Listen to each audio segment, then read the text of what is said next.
deep coil cleaning, and system reset. Welcome back.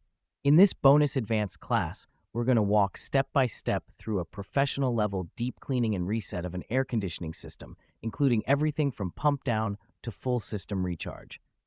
This process is especially useful for situations where the evaporator coil is clogged, there are performance issues, or a deep maintenance is required.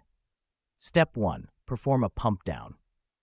Start by turning off the thermostat. At the condenser, close the liquid line service valve using an Allen key. Let the system run for 1 to 2 minutes.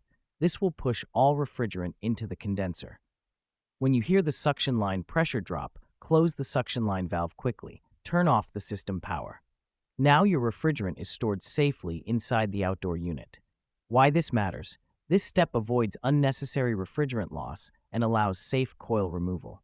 Step 2. Disconnect the copper lines and remove the coil. Remove the panel on the air handler and access the evaporator coil. Use a tubing cutter to cleanly cut both the suction and liquid lines. Use gloves and safety gear. Residual oil may be inside. Carefully remove the coil from its cabinet. If the unit is in the attic, take extra care with water lines and slope. Step 3. Deep clean the coil. Spray coil cleaner foam or detergent across the entire evaporator surface. Use chemicals to clean the coil. If possible, remove it and clean in the customer's yard, repeating the cleaning process 2 or 3 times, depending on the level of dirt. This improves airflow and system performance. Rinse thoroughly with water, but do not let any water or debris enter the copper pipes. Cover the ends of the copper tubes with tape or plugs to avoid letting in moisture during cleaning. Let the coil dry completely before reinstalling. Step 4. Replace the filter dryer. Every time you open the refrigerant circuit, you must replace the filter dryer. Cut out the old one and braze in a new dryer. Install it on the liquid line as close as possible to the indoor coil. This will protect the system from moisture and acid contamination. Step 5. Reconnect the coil and braze the lines. Reinstall the evaporator coil inside the air handler. Clean the copper with emery cloth or a brush. Use nitrogen flow while brazing to prevent oxidation inside the line.